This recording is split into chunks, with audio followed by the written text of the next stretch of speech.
ராசிக்கு வந்து பார்த்தீங்கன்னா உங்களது ராசி அதிபதி சுக்கிரன் வந்து பார்த்தீங்கன்னா உங்களுக்கு வந்து 6ஆம் அதிபதியாகவும் இருக்கிறார். ஸோ சுக்கிரன் என்ன மாதிரி விஷயங்களை பண்ணுவார் அப்படின்போது சுக்கிரன் வந்து இப்போது வந்து 6ல் நீச்சமாக இருக்கும். வேலையில் நிறைய அவமானங்கள் வர்றதுக்கான வாய்ப்புகள், கடன் சம்மந்தமான விஷயங்களை கொஞ்சம் மனசலனங்கள், மனத்தில் வந்து கொஞ்சம் ரணங்கள் ஏற்படுறதுக்கான ரொம்ப கவனமாக இருக்கணும். உடல் ரீதியான விஷயங்களையும் கொஞ்சம் வைத்தியம் பார்த்துக்கிறது ரொம்ப ரொம்ப நல்லது.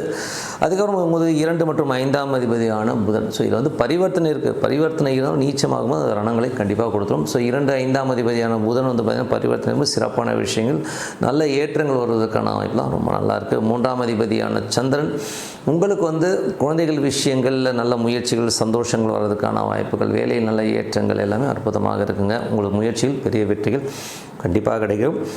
அதுக்கப்புறம் போகும்போது ரிஷப ராசிகளுக்கு வந்து பார்த்திங்கன்னா உங்களது 6ஆம் அதிபதியான சுக்கிரன் நீச்சமாகும்போது வேலையில் அவமானங்கள் வர்றதுக்கான வாய்ப்புகள், கடன் சம்பந்தமான விஷயங்கள் கொஞ்சம் கேர்ஃபுல்லாக இருந்துக்கணும். 7ஆம் அதிபதியான செவ்வாய் இப்போது வந்து உங்களுக்கு வந்து 6ல் இருக்கும்போது கொஞ்சம் வந்து டென்ஷன், ஸ்ட்ரெஸ்ஸு, கணவன் மனைவிகளோட ஒரு சின்ன ஸ்ட்ரெஸ்ஸஸ் வர்றதுக்கான வாய்ப்புகள், வியாபாரத்தில் வந்து சின்னதாக கடன் வாங்குற மாதிரி சூழ்நிலைகள் ஏற்படலாம். ஸோ இருந்தாலும் அந்த செவ்வாய் குருடைய சாரத்தில் இருக்கும்போது என்ன மாதிரி விஷயங்களை பண்ணால் கொஞ்சம் நிறைய வருமானங்கள், கொஞ்சம் வெளிநாடு வெளியூர் சம்மந்தமான விஷயங்களை வருமானங்களை கொடுக்கறதுக்கான வாய்ப்புகளை கண்டிப்பாக இருக்குங்க.